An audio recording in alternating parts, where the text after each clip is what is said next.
It's one of my favorite questions to answer because Judaism, to me, isn't biblical. It's much more cultural and certainly regional. Cultural Judaism specifically is so distinctive. It's understanding that it's a certain understanding that makes certain people similar to each other. For example, practicing or non-practicing Jews don't do disgusting things like eat white bread sandwiches or drink milk with meals. It's just something we don't do. But it's more so a regional or a coastal thing than anything else. I've met Jews who live in Kansas. Yes, I know, it's probably 2 or 3 of them, but I've met them all. And they do not share any of the modern-day Jewish beliefs that people I know in New York or LA or in Miami share. They just don't get it because this country is such a regional melting pot that you become, if you're in Georgia, you don't become Jewish in Georgia, you become Georgian. And I found that to be the case with Jews all over the country. And especially the cultural distinctives between, like, a Jew from Great Neck and a Jew from Tel Aviv. We're very different. The one thing we might have in common is some of the cultural aspects. But a Jew is not a Jew is not a Jew. And I think you'd agree with that. Okay, so if you wear your Judaism on your sleeve so much, and you promote it, and which is very nice, but how come your girlfriend is not Jewish? And then when you went on the matchmaker site, you said, I would never marry a Jewish girl. And we all know that if everybody doesn't marry Jewish girls, in 2 generations there will be no Jews left. Why do you think that's okay, and why do you think that's not hypocrisy and a contradiction? Well, yeah, I believe in everyone's right to pursue what makes them happy. So, well, I don't think as a people, we're in any danger of being extinct anytime soon. For 10% of the population, we sure make a lot of noise. But it's personal preference, right? So I've dated Jewish girls growing up, and I've had miserable experiences with them. The same way I've owned certain cars, and I've had miserable experiences with Audis. I loved Audis. I loved the notion of driving an Audi. It was a great car. I've had such terrible experiences, and I've owned several Audis. I'll never buy another one. So I've had bad experiences with Jewish girls, and I've loved converting a shiksa. I love the notion of doing that. It's like the same way a black guy loves, certain black guys love white chicks. It's like their thing, and they love converting a white chick to hip-hop culture. I love converting a shiksa to Judaism. There's nothing wrong with that. I have a deal with my mother and my parents that I'll carry on the Lee family name, meaning that my children will be Jewish.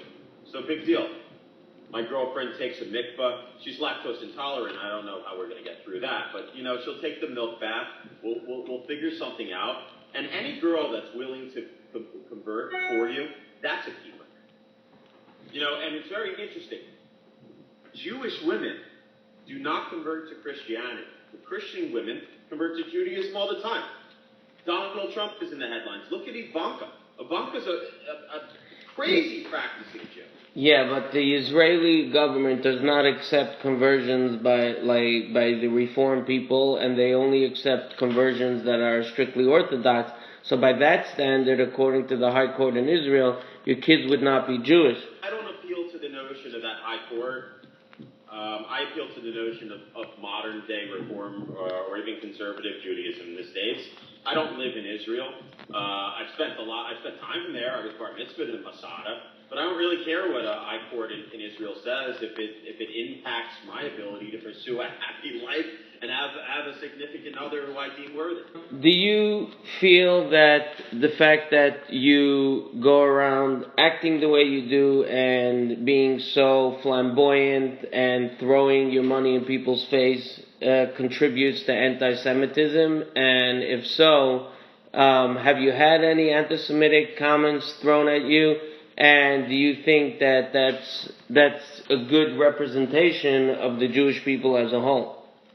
Sure, that's a great question. So, yes, the answer is I come across lots of anti-Semitic remarks because I wear Judaism on my sleeve. And I think any proud Jew, I was just in Paris, it was a little tough to do it there.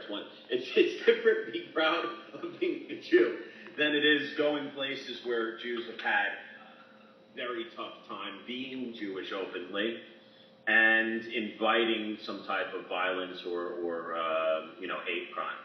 But look, I come across lots of anti-Semitic remarks. It's part of being a Jew. Run-of-the-mill shit, like the Holocaust didn't exist, and my people own all the banks, and I should be put in an ashtray, But it's important, and I've lost a lot of family in the Holocaust. I've been to Yad Vashem, and I'm very aware of the perils of our history and how scary that is. But I'm also well-traveled enough to know that people around the world do not like Jews the same way they do not like Americans.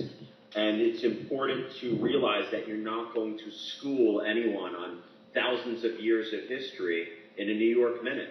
And I think their ignorance is nothing more than that. It's their ignorance. I can't let somebody telling me that I should be put in an ashtray ruin my afternoon.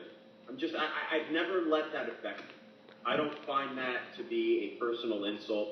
I find it to be ignorance matched with bigotry. Well, what do you say to the people that say that your actions and your behavior is contributing and not helping our reputation as a whole?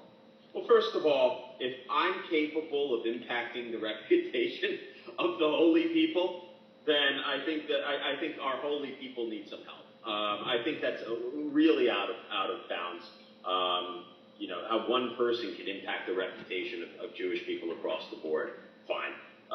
That's I mean, if you were just a regular person, then I agree with you. But if you go around, saying that you're Jewish and being a proud Jew, and then part of your spiel, I think that's a valid question on your behavior. Look, everyone should be proud of what they are. And Jews especially should be proud of what they are.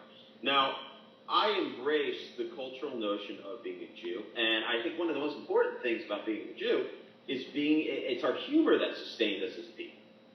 Now, a lot of the things I do and say are not for my non-Jewish audience. It's the same way what's written for HBO is not for people who don't get HBO.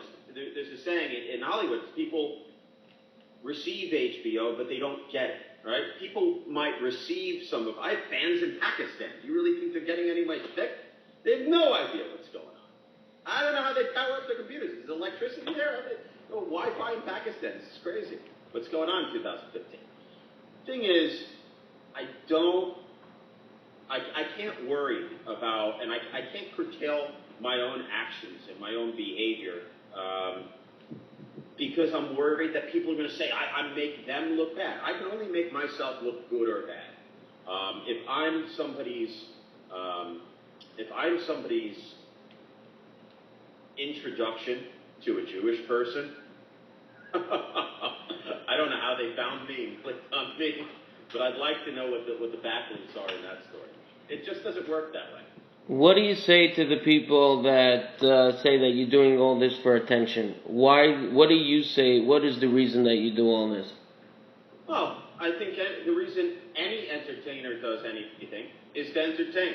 I get positive feedback, I get negative feedback, and I ride the line within those two junctions. So you consider yourself an entertainer? Well, that's what I do. It's fun because I'm boring. People don't follow me. I don't have tens of thousands, and I don't get hundreds of messages per week, and positive and negative, because I don't inspire people one way or another. I entertain people. That's what I do. You live in LA. You understand that. You were on Millionaire Match. First of all, the Billionaire Matchmaker on Bravo. Yeah. Was that whole thing staged, or was that really you fighting with her, and was there a lot of editing involved? And what was been the feedback and repercussions of being on that show? Well, there's been no repercussions of being on that show. I own everything I did and said. Everything that you see on television, every reality show you've seen is heavily, heavily edited, just by the notion that for every minute of content that airs, there are 100 minutes that don't. So that's selected in its own right. So sure, there are lots of things that didn't make air. The only people that had a great front row view of what actually happened were the PAs, the camera guys, the directors, and the 30 people on set. And that was a lot of fun for them. What do you think about her personally? Oh, I think she's an absolute slut. She's a lying former poor porn star who... Was she a porn star? Yeah, she was. I was the one that uncovered this. And she was being pitched, she was a wolf in sheep's clothing, being pitched to me as someone in her 30s when she most certainly was not. For her, she's done reality before, she's been on shows before, and she was doing this just to get visibility. And I can understand that. I respect this girl's hustle. And now she's married to some schmuck who's got a lot of money, and more power to her. It wouldn't surprise me if she was 50. She's 48. Evil. She was so fucking old. And it's like, Patty, why don't you just put on a blonde wig and you go out on a date with me? That's how old and ugly this fucking woman was. So that's your opinion of her personally. So you don't like her. You don't like each other. Of course not. Have you spoken to her after the show? A lot of unscripted stage, but me not liking her is the most real thing that could have possibly have aired. I really did not like her, but sometimes you go through the motions so you can get the cut, so you can get the edit. It's not a show that is a documentary, it's an entertainment show. And I think she understood that walking in, and I think we knew initially, as soon as they said action, I think we knew how it was going to go down, but not to the extent of which I was able to surprise her. She agreed to an interview too. We just haven't scheduled the actual thing. Do you have a message for her? Both of us, it'll be both of us talking shit about each other. And you know what? Oh, she has this driver's license that is the fakest fucking driver's license I've ever seen. And she showed it to producers on set. She's like, no, don't you see? I'm 22 or I'm 32, whatever the hell she said. And I said, look, honey, if you didn't have these bags under your eyes, and you didn't have, 4 different rows of Botox you can count like rings in a tree trunk, no one would accept this at a bar in LA. No one should be accepting this at a production office for a reality show you're going to do for Bravo. The whole thing is absurd. She has more DOBs. You Google her and some of her aliases. She's not Canadian like she said. She's from white trash Florida, and the article speaks to that. I did a background check on her, like I said on the show, and it's so easy. For $10, you can find out so much crap about people, and it's so easy for somebody to just lie on the Wikipedia page and cite that as a source when you're the one writing it.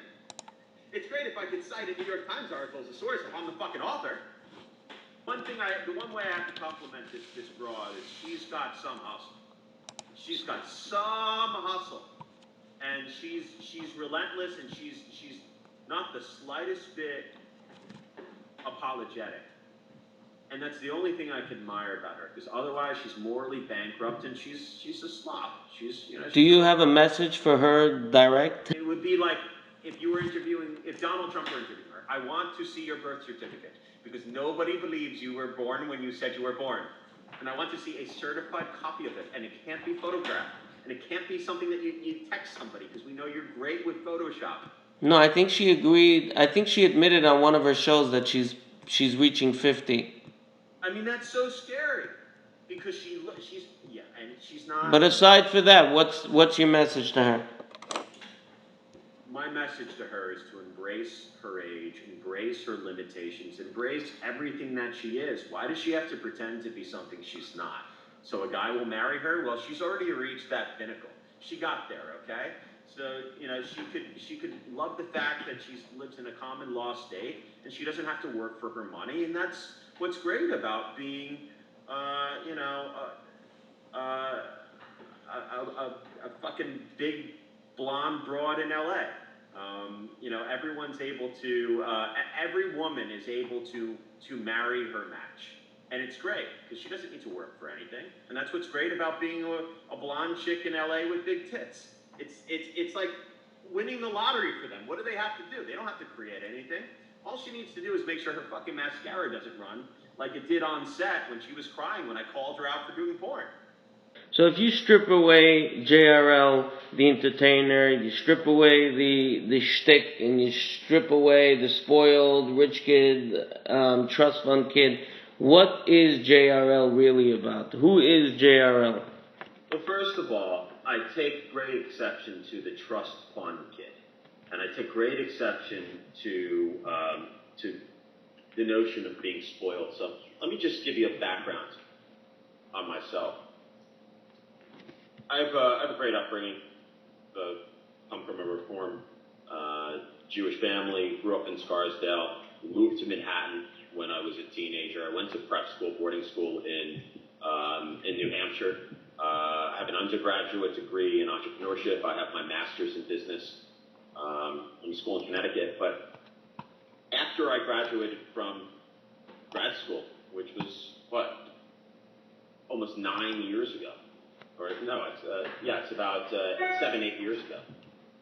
I haven't taken a single shekel from my family, who's fortunate enough to take great care, but I don't need them to. And I think that's where I have a lot of pride and I have a lot of ego, and I think that should resonate throughout my ethos. And I'm disappointed that it does not. I don't accept money from them, and I never have after my education. And I have a lot of friends. They've got several $1 million trust funds, and they're running around and they're popping bottles of Cipriani, and they're doing these crazy brunches, and none of it's sponsored, and all of it's paid for. No one gives a shit where the money comes from. But I'd say that there's a distinctive quality in people that make their own money and spend it versus spending somebody else's money. It's much sweeter to spend your own. So where did you make your money? So, I have a website. I sell schmatas. It does well. I run a successful business. I have a consulting business as well on the side. I only work for myself. I set my own hours. I travel over 250,000 miles a year. I'm fortunate enough to be able to have the entrepreneurial spirit background in my education and also in my blood to be able to do stuff like that. And I make my own money. So it's really, really tough and a stupid and foolish exercise for anybody to try and count someone else's money. They might see me in these tremendous suites, and that's fine. They might assume I'm a schmuck who's paying $30,000 for a round-trip flight in first class. I mean, it takes a schmuck to think that. So, who is JRL? You strip all that down, and how would you describe yourself without all of the shtick? Well, I can appreciate that, and while I certainly do have a shtick, I'm my character. I don't play a role. What you see is what you get. I'm a professional traveler. I've always been a conversationalist. I'm very outgoing. I'll walk into any place in the world and either make friends or enemies incredibly quickly. And I think that's part of the reason. And I'm definitely a social instigator. That's why the press loves me or loves to hate me.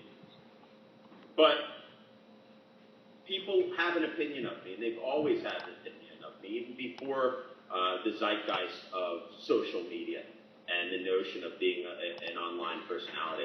That's never changed. It's just a medium by which people can either follow or not follow. And that's where I thrive. It's just an easy way to be social, and not just regionally social, not just social where you actually interact with others, but globally social.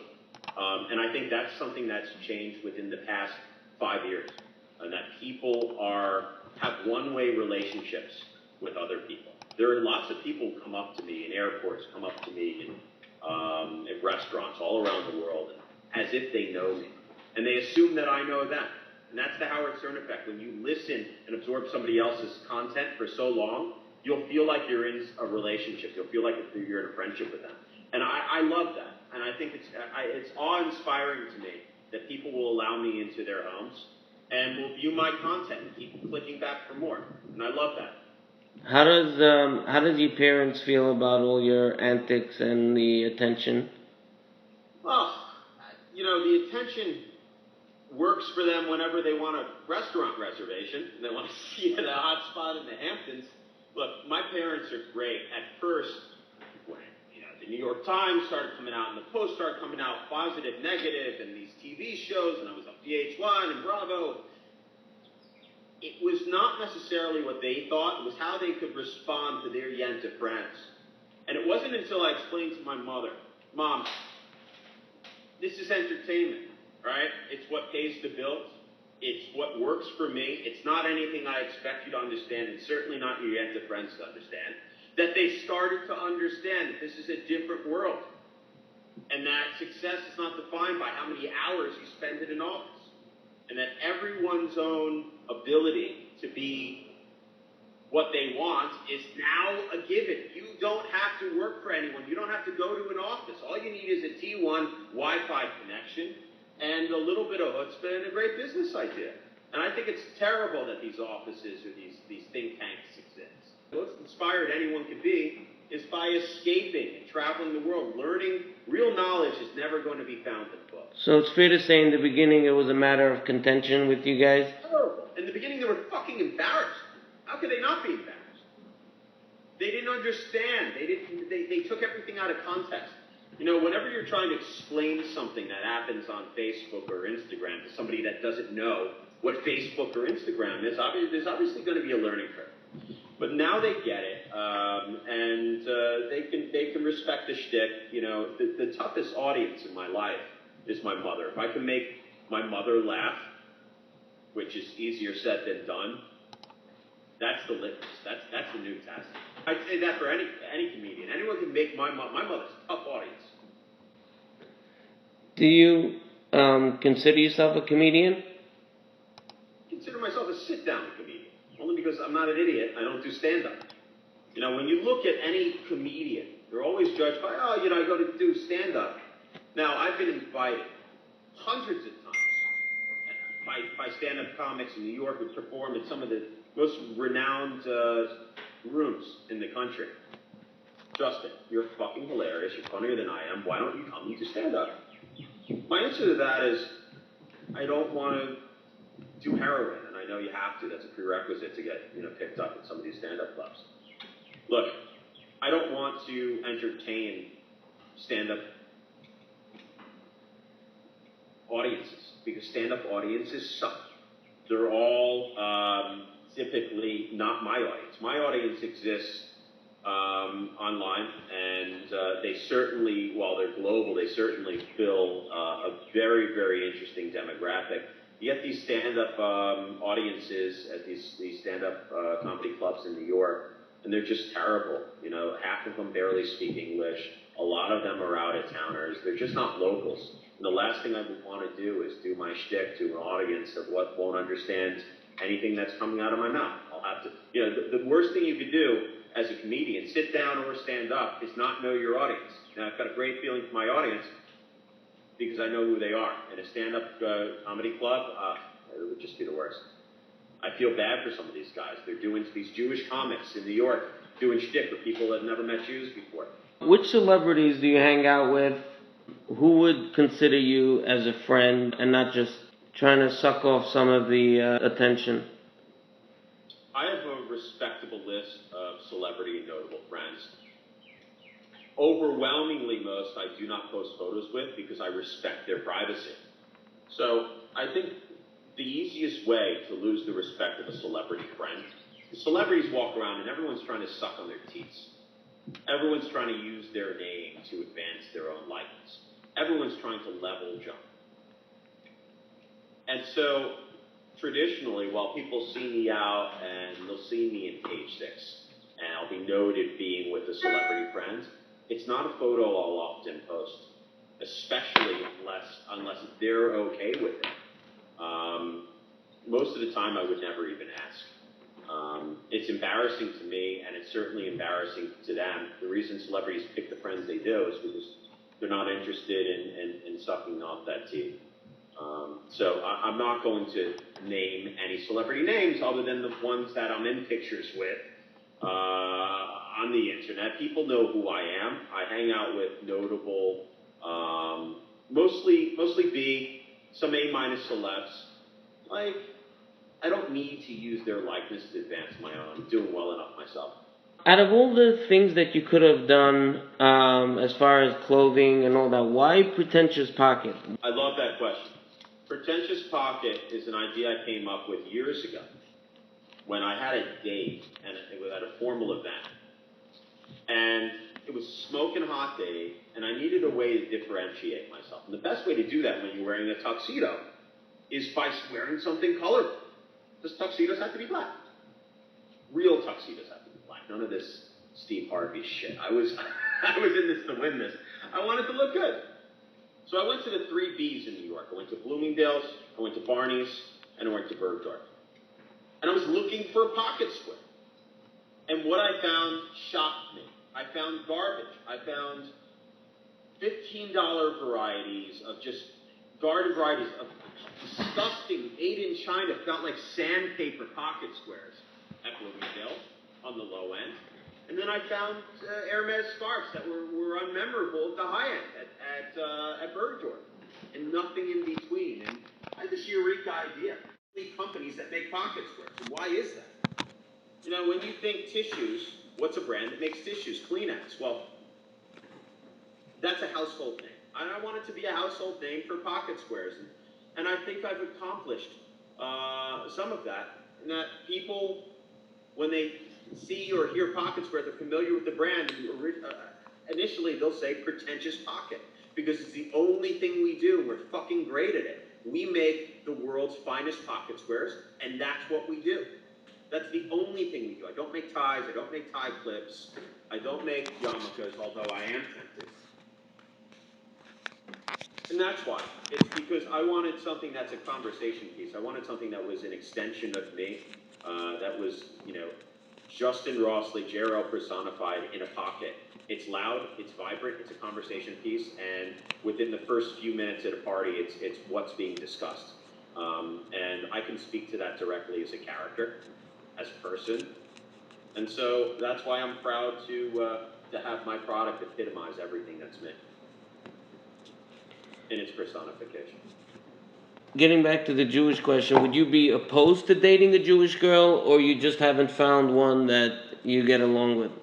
This sounds like a Patty Stanger question. You are interviewing for Jewish News. No, look, I love Jewish people. I love my people. The most hurtful thing anyone could ever call me is a self-loathing Jew. Because I'm not. I love Judaism, I respect it, but I think part of Judaism that's missing in a lot of Jews is tolerance. It's tolerance for other people, so it's lack of tolerance for other people's beliefs. Now, I'm as stubborn as the next Jew when it comes to understanding anyone else's beliefs. But I think through the art of traveling, I've become more tolerant that other beliefs are out there. And it's scary sometimes because some of those other beliefs are really fucked up. But to directly answer your question, I would most certainly date a Jewish girl if she fit all the criteria that I have within a woman. Now, I've found the most honored I've ever been as a Jewish man is dating a non-Jewish girl who honors the notion of being Jewish and will give up her entire faith, convert, go through that entire mitzvah for me. That's a commitment that I don't think any Jewish girl could give me because they're already Jewish. So, would you consider yourself a YouTube celebrity or a social media celebrity? Or would you just say someone that just a traveler? How do you define what you do? I define what I do daily. It's part of the best. It's one of the best things I do is I get to change what I do, reinvent myself every day. I'm not a YouTube celebrity. You know, people on YouTube, these blogs. You ever see that? They follow me during the day. It's so boring. I put out content. I get positive and negative reinforcement for it. I don't use YouTube as a medium because I'm not a vlog kind of guy. I've always liked to have my content air on airwaves and not just on the YouTube stratosphere. Then again, you can find a lot of my interesting content on there. I'm not a YouTube personality. Um, I'm a travel instigator. I'm a professional traveler. I'm a social media component, to put it humbly. And I'm somebody who people like to follow for whatever reasons they like to follow. Some people love to see what I'm going to do next. Some people love to hate me, and some people love to love me. And my fan mail and hate mail certainly reflects that. But I'm not concerned with any of this. I'm just concerned whether or not you're clicking on me. And so far, that's gone pretty well. So what's next for JRL? What's the plan? Where is this leading to? What's your goal? My goal is to continue doing what I'm doing. I've got a globe I've got a globe, and every time I hit a country, I X out the spot on the globe, the city or country. And every time I do that, I realize how big this globe is.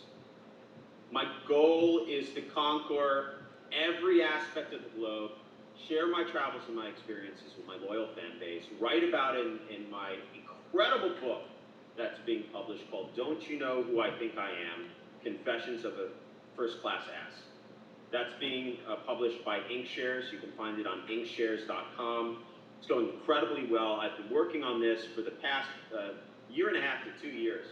Writing a book is a tremendous obligation and commitment, a lot of work.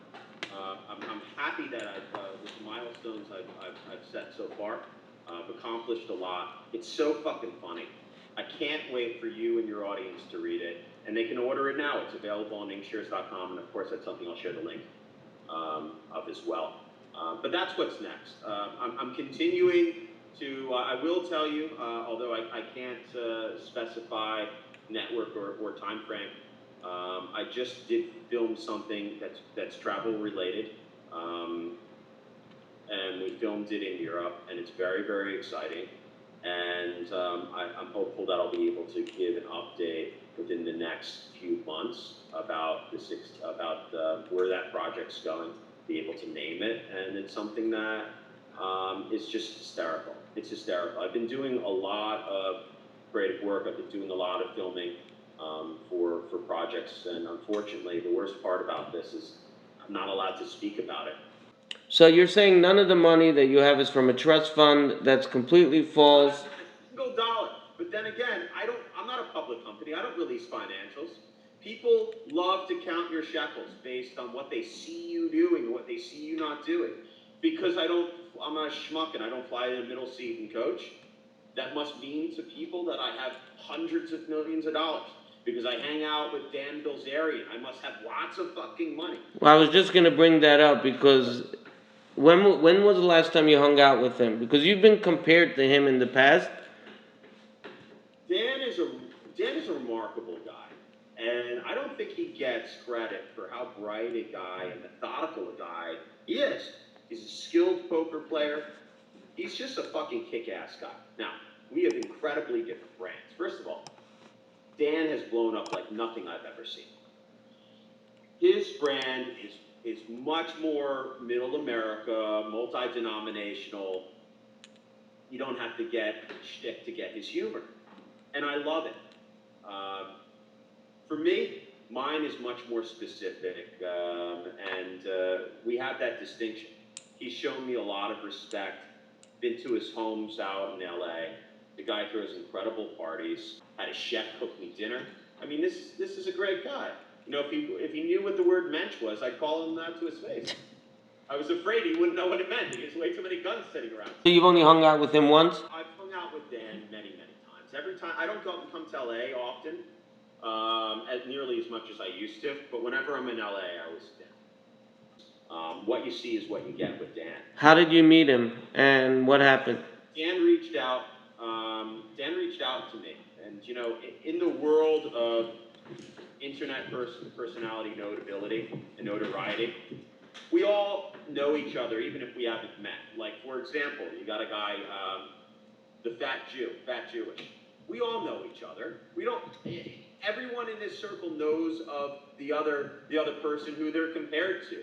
It's not that big a circle. If you pick the 100 top social media personalities, notable figures on social media, everyone is aware of everybody else. So we covered most of everything, but there's got to be a very, very soft side to you. And I want you to say, what is the sensitive